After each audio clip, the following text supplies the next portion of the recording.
I didn't know he was doing this because I was like ripping smelling salts or something. Right. He looked at the camera. He's like, I'm gonna fuck with Sam. I'm just gonna throw this like 60-mile-an-hour little looper, get in his dome, and my fucking K his ass. That's what he said. We got something real special. We're gonna go first pitch at like 69 miles an hour and just mess him up, and then we're gonna punch his ass out with eyes closed. I didn't see it, and he threw me that first 60 mile. I was like, I'm like so like almost like high from this smelling salts, you know, like my head's like tingly, like fuck it. So I fucking hit a fucking nuke off of him. Everyone's like it because there was like 10 of us. Like, dude, right. I put the fucking electric, dude, and I was like fucking got you, bitch. And I was like, I pimped the fuck out of it and everything.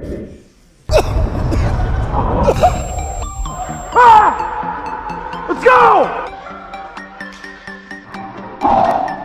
I'm gonna take his ass, Steve, is what I'm gonna do. Eric Sim came in with a lot of hype, a lot of talk, not much results.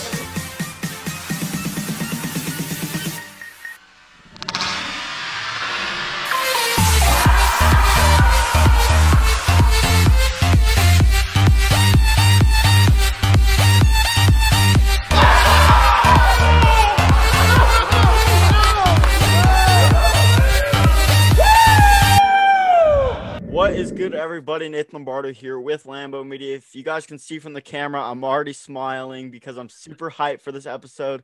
Glad we could finally set it up here with Eric Sim. He's a 6-year minor league vet, as well as the king of JUCO. That is not the only thing he is the king of. He is also the king of hitting cage bombs off of Cy Young winner Trevor Bauer. Eric, first and foremost, really appreciate you hopping on. How you doing, man? What's it looking like for you right now? Obviously, you're pushing out a lot of content. Just give me a little overview of what's your life looking like right now.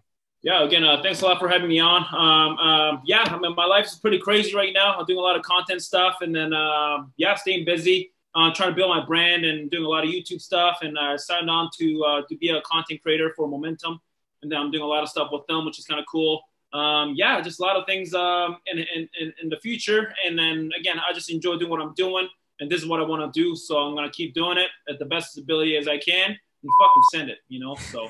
Yes, sir. I love your mentality and kind of, the content you're pushing out. I mentioned it before, it's different. And I think that's kind of what separates you from the rest of, a lot of people, because, sure, a lot of people are making, baseball content. There's tons of people out there just making simple baseball content, but you found a way to make it different. You're a funny guy. You're making amazing content. Your energy is there in your videos. So huge props to you and you being able to do it consistently. But talk to me a little bit about your journey in baseball and kind of, how you got into baseball as a child and then growing up getting into baseball. And then, after your baseball career wrapped up, how you got into content. So I have a pretty fucking crazy story to begin with. I was born in South Korea. I grew up there until I was over 13 or so. And I played baseball there. And playing baseball over there was fucking crazy. I played from when I was 8 is when I first started playing until 13. So about 5 years in Korea. And man, a baseball over there, man, it's fucking insane. Like it is a whole nother different animal. Like I remember like we're practicing literally 10 hours a day and Wow. We're fucking 10 years old. And I used to get beat up by the coaches. It was just a norm there, like literally like we'll take infield, right? And like a left fielder makes a mistake and the coach will literally call him over from the plate. He's like, get the fuck over here. So you run all the way from left field towards the home plate where he's hitting fungos. You get in a push-up position. He's got his fungo, like beats the shit out of you a couple of times on your ass. I'm not even joking you. And you fucking run back crying, to your position, and he's gonna hit another one at you. If you fuck up, you're doing that shit again, And I grew up with that. And it was just crazy culture.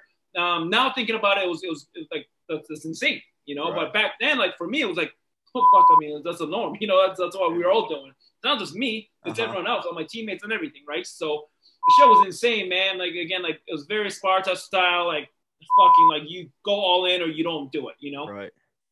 And my mom hated that. Like, my parents were like, dude, like, if you don't become a big leaguer in Korea, like, you're going to do nothing for yourself. You know what I'm saying? Like, because you're not going to school. Like, I'll literally do a attendance check, and, like, I will go down to our locker room. I'll fucking play baseball for all day. Like it's incredible. And now, of course, if you make it, great. If not, you're fucked. What do you got? You have no education. you're a fucking idiot. You know, like you have no friends because all your friends are in baseball. Like, what do you do? You know what I'm saying? So Right. my mom's like, fuck this shit. We're getting the fuck out of here. So she found a way to immigrate to Canada, which my aunt already had like a restaurant business or whatever.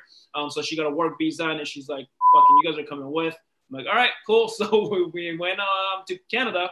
And I also remember my first practice in Canada, dude, is because, again, I went from like literally getting beat the fuck up in Korea to my first practice in Canada, like an hour-long practice, hour and a half.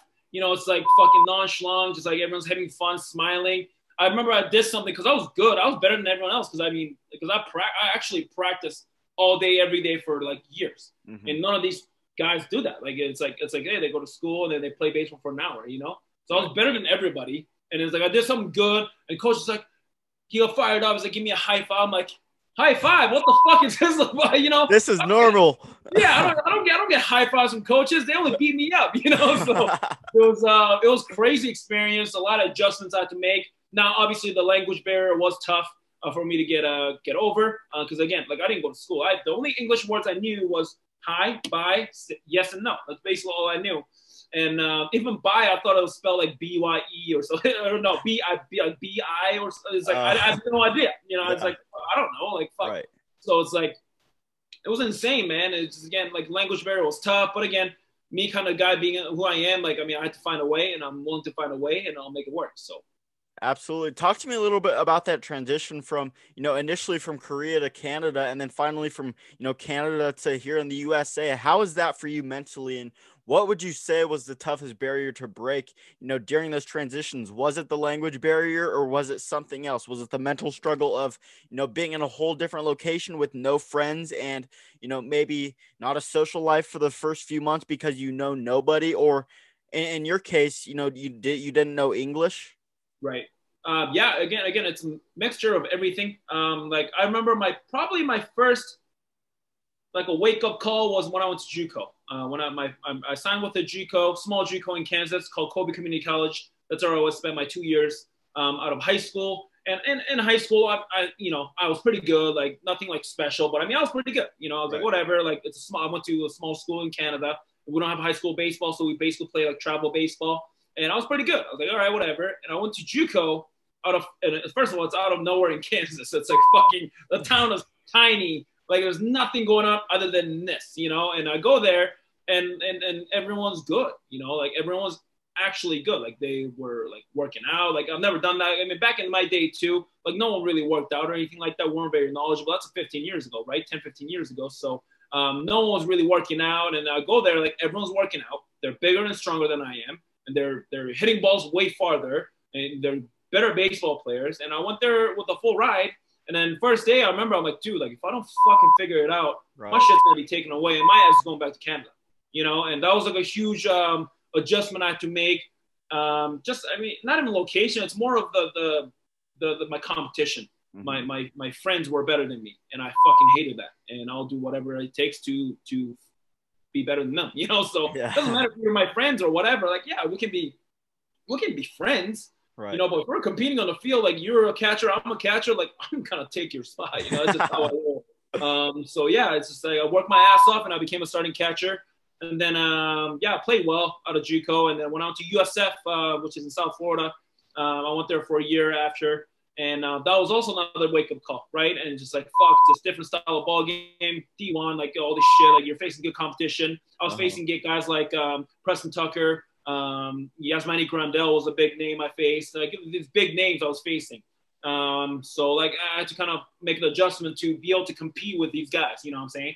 Right. And again, I worked my ass off, and I didn't necessarily play well, but I mean, I kind of got the job done and ended up getting drafted. And also when I went to pro ball, it's another fucking adjustment. You know what I'm saying? It's like now, like all the best players in college are there. All the best players in high schools are there. So it's like another adjustment I have to make. But yeah, each level you move up the ladder, you kind of figure it out on your own, right? So it's like, it really is up to you. It's a matter of doing whatever it takes and being better and getting better than who you were before. And fuck everyone else, do you and be better. You know, that's the end of the story. Absolutely. Like, once again, I love that mentality, that you have throughout everything you do. And, as, the viewers can see, it started at an early age as well, down in Korea. And from that long-winded answer, the key piece I took out of that, and, one of the biggest things I wanted to talk to you about was, you're very well known for, being quote unquote the JUCO Bandit. You took the JUCO route. And you also mentioned that the talent level was still out of the waters. It was still, a very talented, platform and, place for baseball. You see a lot of high school kids these days. Oh, I want to go to a Power 5 school. I want to play for Vanderbilt. I want to play for, Ole Miss. Talk a little bit about, what your biggest piece of advice to high schoolers should be as far as, taking the JUCO route rather than, wanting to go to the Power 5 schools like Vandy, like Ole Miss, because, for a lot of guys, they think they are, but they're really not prepared for, the D1 route. And, if they're lucky, they're prepared for, the JUCO route, because like you said, that talent is still out of the water. So talk to me a little bit about that. Yeah. Again, it's all that stuff by high schoolers or even parents I've seen. It's all eyewash. And let me just begin with that, because it's not. I fucking played in JUCO. I played in D1. I played professional baseball. Mm-hmm. Like, the competition in JUCO was no fucking joke, man. I'm telling you. I played against Howard Community College, or Howard College, they call it. It's a 2-year school. It's a JUCO in Texas. That is still, to me, the best team I've ever played against. And I played against Florida. They were ranked we opened our season at USF against Florida, and they were #1 in the nation. And they had like Preston Tucker, like there's some dudes on there, man. Like Mike Zunino was on that team. Like, I played against those motherfuckers, Howard College in JUCO is still the best team I've ever played against. And they won like 58-0, I think, in 1 year or whatever. It's ridiculous. But the stigma of, I'm going to JUCO, fuck me, and my buddy's going to D1. Shut the fuck up. None of that shit matters. What matters, what should matter is are you going to go to this school and develop to the player you want to be? And number two, like, what other people perceive it means nothing. It's what you perceive, right? So you can go to a fucking JUCO bumfuck out of nowhere. You can still fucking make something out of it. I did it. I went to a fucking small JUCO in Kansas. Like, Colby Community College. Have you ever heard Colby, Kansas? You probably never heard. Exactly. It's fucking out of nowhere. Yeah. And I went there. I mean, I did fine for myself, and I know a bunch of fucking D1 jabronis that go there, flake out or whatever, and they become nobodies, right? So it really doesn't matter where you start. And the whole stigma of this D1 forever type bullshit, it's all eyewash, because JUCO, man, just go to JUCO and fucking just experience that yourself, because it will change your fucking mind. And I've seen a lot of jabronis that go to JUCO with that mindset. They're like, oh, I'm better than this, or I should be a D1 or whatever. All those motherfuckers have failed out, or and now they're fucking like they got a 9 to 5. You know what I'm saying? Like, they just don't make it with that mentality, right? Uh-huh. And so, again, the whole shit with all JUCO, D1's better, all that. Of course, you want to be a big school, that's fine. Having that goal is fine, but there's no place to talk shit about JUCO, because I went to JUCO, motherfucker. I've seen the competition. So, right. And what the fuck are you gonna say to me? You know what I'm saying? Like, so again, do what the fuck you want. But for me, JUCO route really changed my career, and it didn't really change it. Like I literally had it was a life-changing experience to me. Does that make sense? Like, it wasn't I got better. No, it was a life-changing experience. I was in fucking bumfuck nowhere in Kansas. I had that was really there's really nothing other than play baseball and fucking party, and that's how I did go. It was great, and obviously you fucking balance that shit out. Right. But I had some of my the boys, some of my best friends are from JUCO, right? And so the shit you go through, and JUCO is nothing comparable to what you will experience. And to me, it was very similar to pro ball. So JUCO was more likely to be closer the style than what I experienced in D1. You know what I'm saying? Okay. So shit's no joke. You survive or die. Adapt or die, motherfucker. So right. And you gotta find a way. And that's what really made this mentality that I have. I really learned this, and I got this from that JUCO, going to JUCO route, because you don't really get it. Like, I can fucking say all this shit to you, but if you don't get it, you're not gonna get it. Have to experience it. And I fucking experienced it, and I get it, and I met people like me that went to JUCO, and I get it because they've been there, they've been through the shit, they've been through what it's like, they know what it takes to move up the ladder, and make something out of themselves, right? So. Absolutely. Well, for the viewers, basically what Eric is saying is, you can talk crap about JUCO all you want, but if you're a pitcher out there and you're talking crap about JUCO, he's still going to take you deep. He's still better than you. I'll face you, motherfucker. I'll fucking personally face you, all right? Come face me. I live in Scottsdale, Arizona. Get your ass over here, and I'll fucking strike your D1 ass out.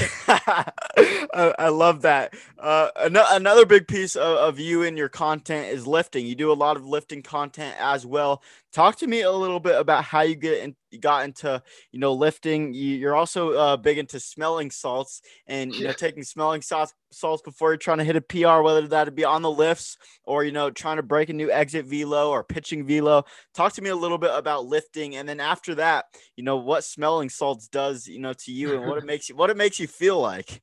So okay, first of all, lifting, I am big into it because a lot of people, when they're younger, they put an emphasis on being stronger and all that, right? Because if you're stronger or bigger, if you're bigger and stronger when you're 14, one of the best players are going to be the bigger and stronger than other people. Does that make sense? Right. Now, all that shit kind of dies off in college or whatever, and because they kind of like, you got to work on this shit, you got to work that. It's fine.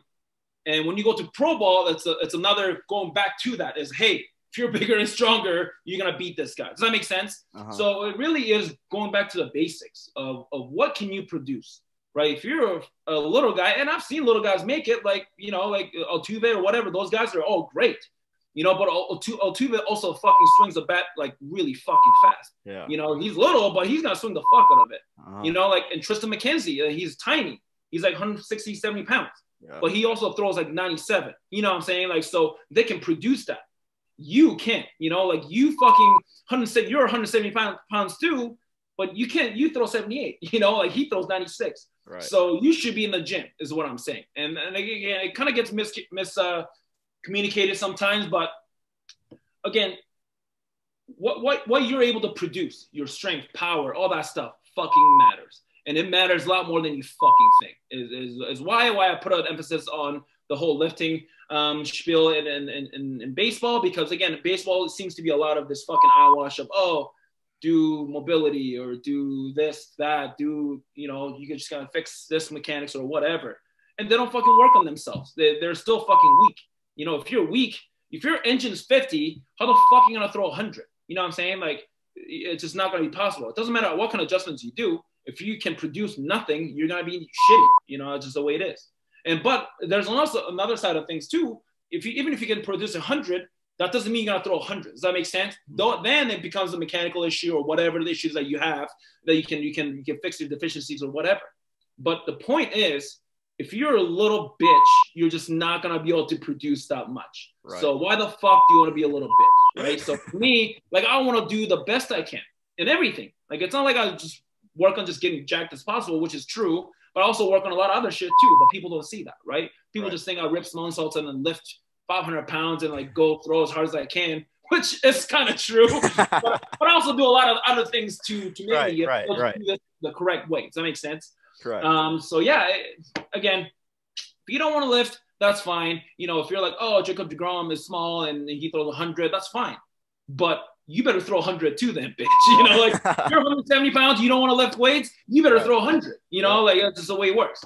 And smelling salts part, I mean, I just like it. Like, it gets me going. And how training can get. I'm sure you've trained. Like, training can get very old, and you're like mundane. It's very sometimes you go through the motion. I go through the same thing too. I'm not a fucking superhuman. Like, I go through the exact same shit that you feel when you're training. And I train fucking more than you, more often than you. So like, I feel that way more. You know what I'm saying? I feel like a dead ass.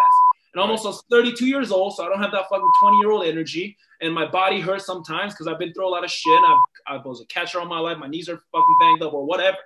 But those days, I get a quick whiff of that smelling salt and I just fucking send it, and that's, and then at the end of the day, what gets me going is my desire to get better. Right. And most of the days I'm not going to have this a lot of people think that I wake up, it's like, oh, let's fucking get it today. You know, like, no, like usually when I wake up, I'm like, fuck, I feel like shit. You know, like I need to like get going and then I'll do it. But the difference is I'll do it. I'll get it done no matter what. And getting the whiff of the smelling salts, or, you know, I'm drinking Bang, which Bang forever, sponsor me, bitches. I need it. But you know what I'm saying? Like, it's just like I do these to get me going, because I do so much throughout the day. On my velo days, I'm sure some of these videos, I'm doing a lot of shit. Right. I'm literally exercising like with a lot of intent for 6-7 hours a day. Like I'm throwing, I'm hitting, I'm lifting, and I'm doing all these in maximal effort. And then I go like long drive shit. Like, so I do a lot. So for me, like these smelling salts or Bang or whatever, velo slaps, these things are like my little weapon that I can use, you know, at certain times. I don't use them. I don't abuse them. You know, Bang maybe. I definitely use Bang, which is fine, whatever. I don't care. I'm 32. I don't give a fuck. But, you know, it's like, it's the way it works. Like, for me, I have these things in my pocket.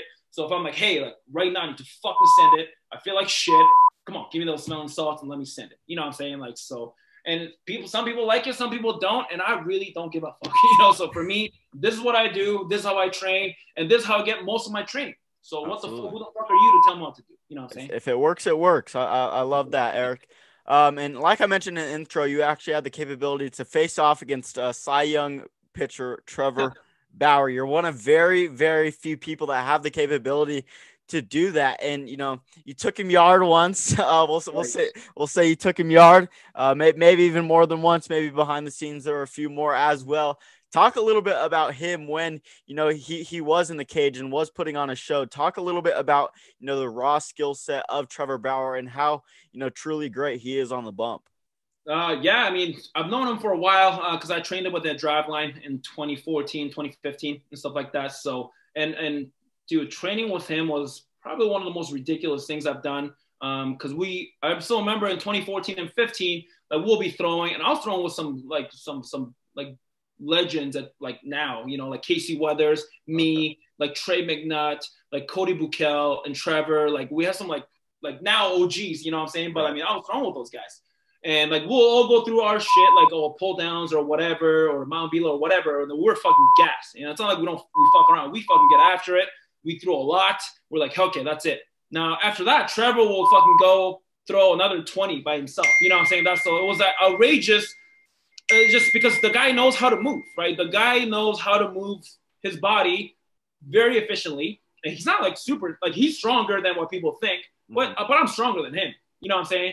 Yeah. But he kills me when we go throw. You know, like it's just crazy how he moves. He really understands it. Obviously, he's big into biomechanics and like learning how this stuff works. And he's got a lot of knowledge on that. And he uses that to his advantage, right? But either way, it doesn't matter because I had a fucking tank of him. That's all that mattered.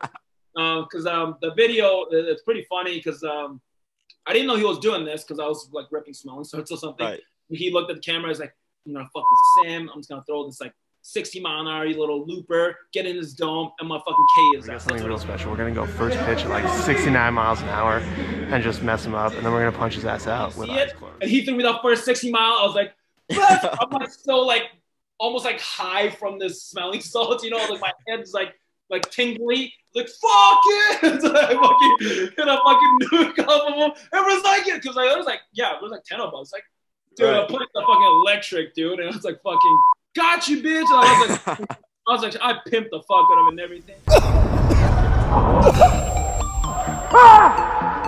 Let's go! I'm gonna take his ass, Steve, is what I'm gonna do. Eric Sim came in with a lot of hype, a lot of talk, not much results.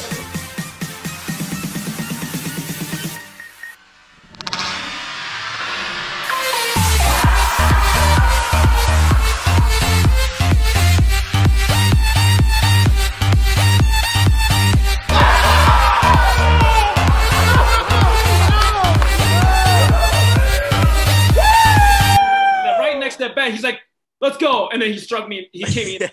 So it's like, fuck. Because he's actually good, you know? Like, for me, like, I'll get lucky once in a while, but, like, I mean, he's actually a good pitcher, you know? But, yeah, I'm excited to see him again this offseason because I'm doing most of the training, stuff like that at his facility in AZ. So he got some cool things coming out with momentum and all that. So, yeah, stay tuned for that. Yeah, I love that. You mentioned the content, you mentioned momentum a little bit earlier.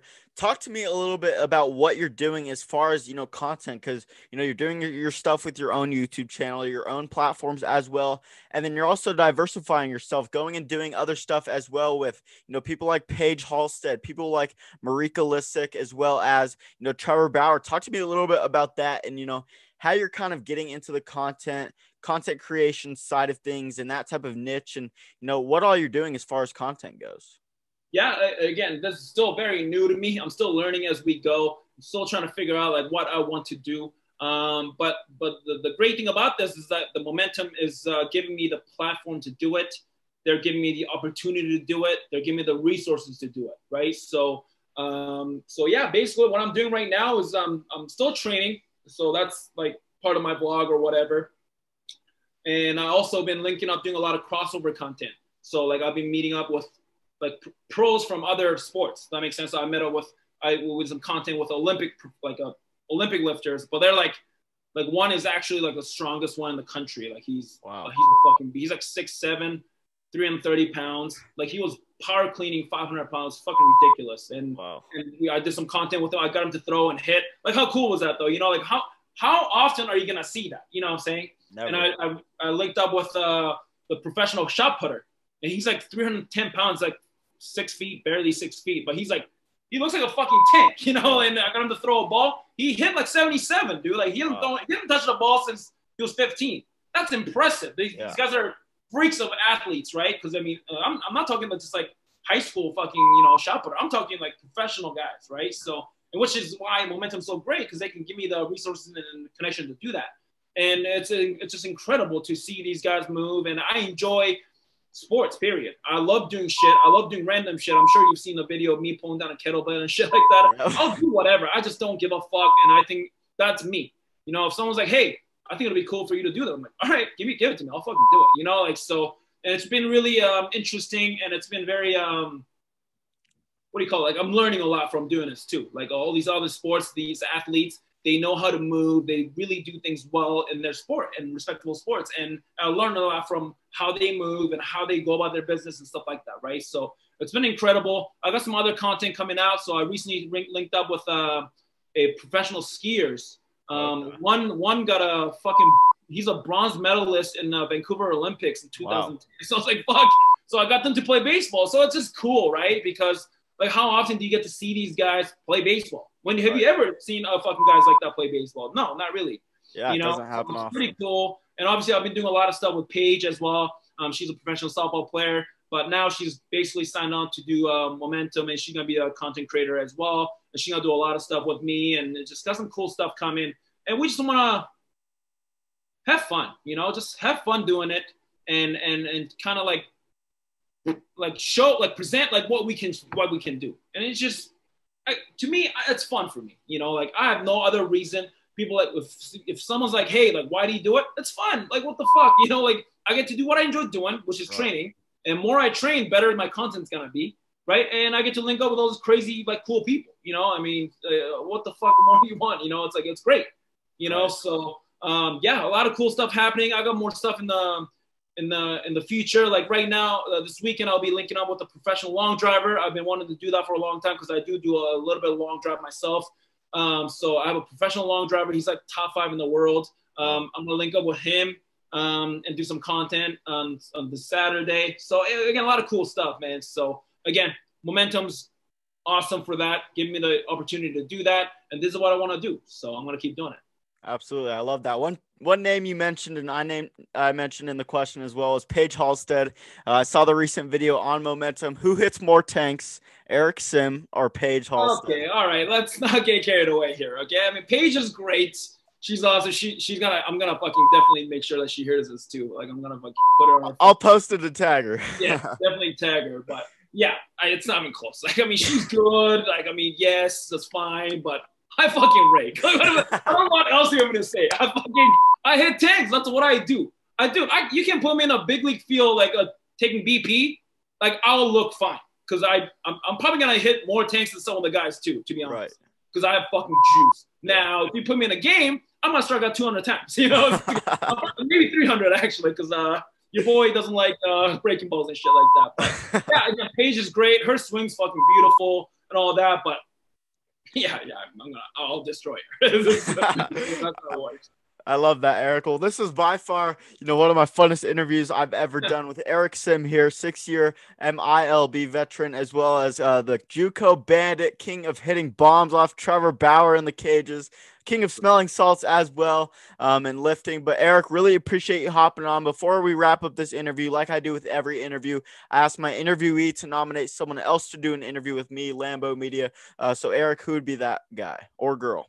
Yeah, I'll probably nominate 2. My top 2 will be Paige, obviously. She's got a lot of great things coming. Her YouTube channel, make sure you guys follow that. It's gonna continue to grow, and she'll be pumping out a bunch of shit with me. And we just did like a trip to LA and San Diego for a week, and we shot like basically every single day of content. Like it's incredible content as well. So we're excited to showcase that to you guys. So yeah, she'll be great, and I'll make sure she's good to do an interview with you as well.